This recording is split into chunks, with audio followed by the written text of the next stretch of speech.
Halo para Doujiners, selamat datang di Manhwa Doujin. Bagaimana jadinya jika seorang pekerja kuli angkut barang berubah menjadi seorang vampir hanya gara-gara sebuah kecelakaan konyol?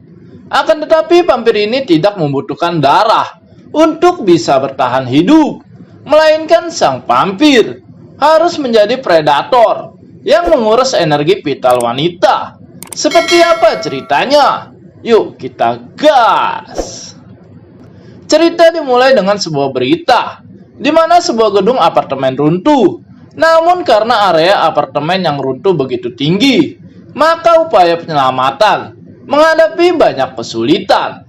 Namun runtuhnya apartemen bukan disebabkan oleh faktor eksternal, yang dimana semua orang curiga jika apartemen itu runtuh karena konstruksi yang begitu buruk.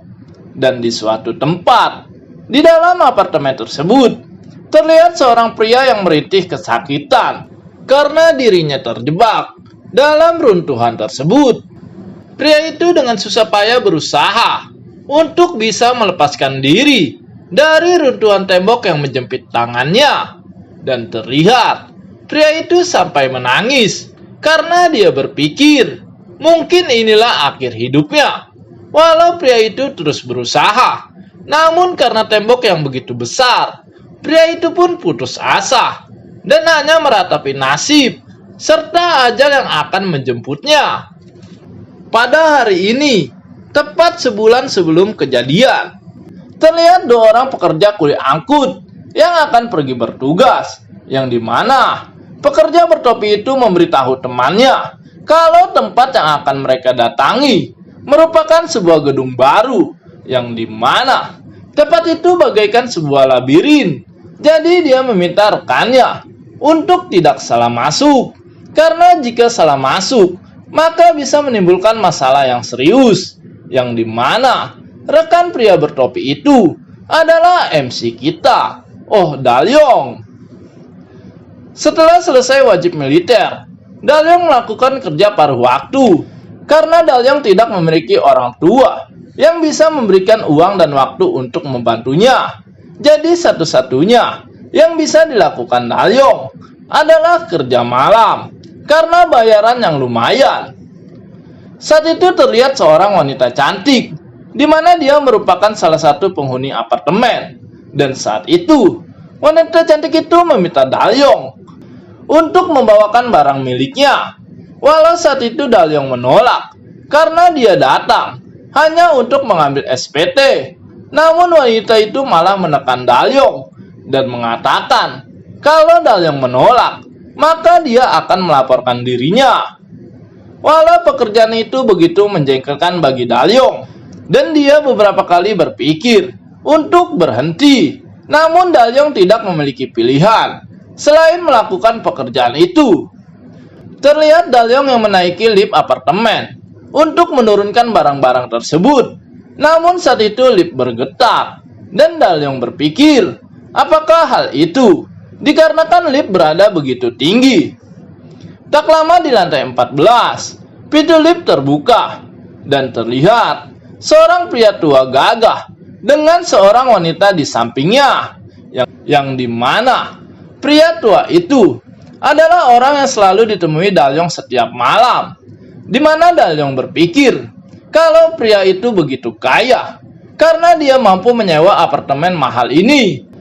Namun hal yang paling membuat Dalyong berkesan, di mana pria tua itu selalu membawa wanita cantik yang berbeda-beda setiap malam, hingga suatu saat pria tua itu menggandeng dua wanita cantik sekaligus, sehingga hal itu sangat membuat Dalyong begitu iri.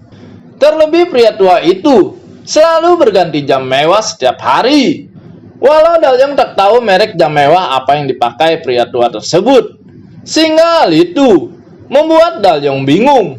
Kehidupan seperti apa yang dilakukan pria tua itu setiap malam? Apakah seperti ini kehidupan orang-orang kaya?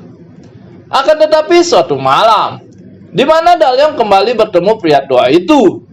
Namun kali ini, pria tua itu hanya sendirian, tanpa adanya seorang wanita. Dan terlihat juga Pria tua itu memakai jam mewah berbeda, hingga Dalyong berpikir, apakah pria tua itu merupakan anggota mafia, karena dia hanya terlihat ketika malam saja. Namun tiba-tiba pria tua itu melihat Dalyong, serta menyapanya dengan tatapan yang begitu tajam, sehingga membuat Dalyong terkejut, karena ternyata pria tua itu tahu jika Dalyong selalu meliriknya. Di sana pria tua itu bertanya kepada Dalyong, kenapa dia tidak turun, karena lift sudah berhenti di lantai yang Dalyong tuju. Walau sedikit takut, di sana Dalyong berterima kasih kepada pria tua itu. Namun saat itu, pria tua itu berkata kepada Dalyong agar dia berhati-hati, karena sepertinya gedung berguncang kembali. Dan kembali, Dalyong berterima kasih kepada pria tua itu. Walau saat itu Dalyong tak menyangka, walau pria tua itu terlihat dingin, namun ternyata dia sangat baik. Terlihat Dalyong mencoba merapikan barangnya, karena begitu sulit membawa dua barang sekaligus. Akan tetapi saat itu, tiba-tiba gedung berguncang kembali. Namun guncangan itu begitu kuat, hingga terlihat Dalyong sampai terjatuh, dan retakan-retakan gedung mulai muncul di sana. Dan itulah awal di mana Dalyong terjebak dalam reruntuhan gedung apartemen.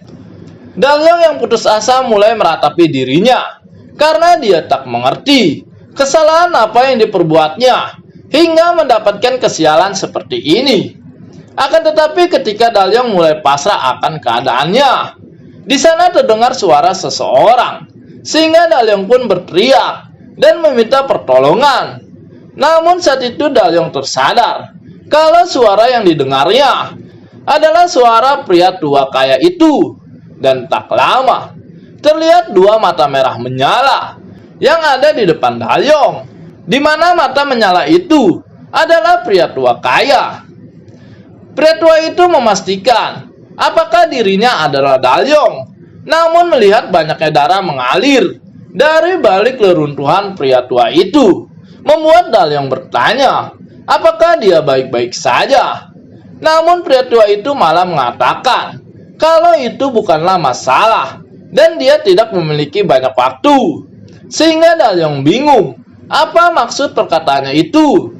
Pria tua itu mengatakan kalau sepertinya gedung akan runtuh dan dia punya banyak hal yang harus dilakukan. Dan jika seperti ini, maka mereka berdua akan tewas. Dan karena hal itu, pria tua itu mengatakan apakah Dalyong ingin dibantu untuk tetap bertahan hidup. Tentu saja hal itu membuat Dalyong semakin bingung, karena jelas-jelas mereka berdua tidak bisa pergi dan bergerak dari sana, sehingga membuat Dalyong bertanya bagaimana caranya. Namun karena hal itu begitu rumit dijelaskan, pria tua itu berkata kalau Dalyong hanya perlu mendonorkan darahnya. Tentu saja hal itu semakin membuat Dalyong bingung apa maksud semua perkataannya itu. Dan hari ini, 2 minggu setelah insiden runtuhnya gedung di sebuah rumah sakit, terlihat seorang perawat yang sedang melihat berita hari ini, di mana setelah runtuhnya gedung apartemen, hari ini mulai dilakukan pembongkaran resmi. Dan berita itu mengatakan kalau dalam insiden itu ada 15 orang tewas dan hanya 1 yang selamat. Dan orang itu adalah Dalyong. Saat itu terlihat Dalyong yang telah dirawat oleh seorang perawat cantik, yang diketahui perawat itu bernama Gembura. Walau saat itu Bora merasa aneh dalam insiden runtuhnya gedung apartemen yang sangat tinggi, hanya Dalyong yang bisa selamat, dan dia tidak mengalami luka fatal dan hanya mengalami patah lengan, sehingga membuat Bora berpikir apakah Dalyong suka olahraga sehingga dia bisa selamat. Namun jika diperhatikan, sepertinya Dalyong hanyalah seorang kutu buku. Saat itu Dora memastikan apakah Dalyong telah sadar dan bisa mendengar suaranya. Namun di sana Dalyong hanya diam dan tak berkata apapun, sehingga Bora berniat untuk pergi dan beristirahat. Akan tetapi ketika Bora keluar dan pintu kamar tertutup, terlihat Dalyong yang membuka matanya, yang dimana saat itu hantu Pak Tua muncul dan meminta Dalyong untuk berhenti berpura-pura. Namun ternyata hal itu Dalyong lakukan karena dia tak ingin perawat itu menganggap dirinya gila karena mengatakan kalau ada hantu di depannya. Dan tentu jika itu terjadi, maka Dalyong akan dimasukkan ke rumah sakit jiwa. Sehingga di sana Pak Tua itu merubah bentuknya menjadi bola api. Saat itu Dalyong memastikan kalau Pak Tua itu memang sudah tewas. Dan Dalyong juga bertanya kalau semua insiden itu bukanlah ulah dirinya. Tentu saja pemikiran itu ditepis Pak Tua karena dia juga tak ingin kalau dia tewas seperti ini. Di sana Dalyong bertanya kepada Pak Tua, kenapa bisa dia selamat dalam insiden tersebut? Dan Pak Tua mengingatkan, bukankah Dalyong telah meminum darahnya? Dan hal itulah yang membuat Dalyong bisa selamat. Namun hal itu Dalyong lakukan karena saat itu Dalyong dehidrasi. Dan dengan wajah serius, Dalyong bertanya kepada Pak Tua, siapakah sebenarnya dia? Namun hal mengejutkan terjadi, di mana Pak Tua berkata kalau dia adalah seorang vampir. Mendengar hal itu Dalyong memastikan apakah yang dimaksud vampir merupakan vampir penghisap darah. Dan perkataan itu dibenarkan oleh Pak Tua, sehingga Dalyong memegang kepalanya dan berpikir kalau dia menjadi gila. Dan Dalyong memastikan kalau jika seperti itu, apakah Dalyong telah menjadi seorang vampir? Namun Pak Tua berkata kalau itu benar. Akan tetapi karena Dalyong tidak digigit, maka Dalyong kebal terhadap sinar matahari dan tidak memiliki kelemahan khusus. Mendengar hal itu semakin membuat Dalyong menjadi bingung. Apakah dia manusia atau seorang vampir? Namun Pak Tua itu berkata kalau dia akan merusak Dalyong dan menjadikannya miliknya. Tentu saja Dalyong semakin bingung. Apa maksud semua ini? Kenapa dia harus dirusak? Sehingga Dalyong menganggap kalau apa yang dikatakan Pak Tua itu bohong. Namun Pak Tua itu meminta Dalyong keluar untuk membuktikan semua perkataannya. Namun mengetahui fakta kalau dirinya masih hidup dalam insiden itu merupakan keajaiban. Dan Dalyong merasa kalau dia sudah semakin gila dan tak akan rugi jika Dalyong mempercayai perkataan Pak Tua itu. Terlihat Dalyong yang perlahan melihat keadaan di luar kamar. Namun betapa terkejutnya Dalyong karena semua orang di sana telah berhenti bergerak. Bahkan tetesan air minum yang ingin Bora ambil berhenti. Pak Tua itu menjelaskan kalau manusia sering salah mengartikan banyak hal terhadap vampir karena sebuah film. Mereka berpikir kalau vampir adalah monster yang berkeliaran sambil meminum darah. Dan kekuatan yang akan diberikan Pak Tua itu lebih kuat dari yang dia kira. Namun bukan hanya itu, Pak Tua memiliki banyak kemampuan yang akan diberikannya kepada Dalyong. Melihat kemampuan itu, di sana Dalyong bertanya, apakah dengan cara ini dia merusak manusia dan menjadikan miliknya? Sehingga Dalyong penasaran, bagaimana caranya?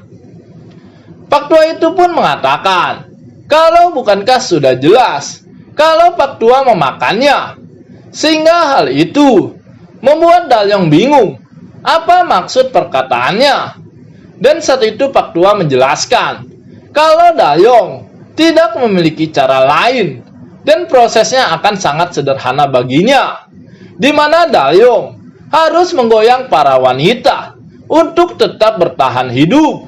Dan Pak Tua berjanji kalau dia akan membawa Dalyong ke wanita-wanita cantik di dunia.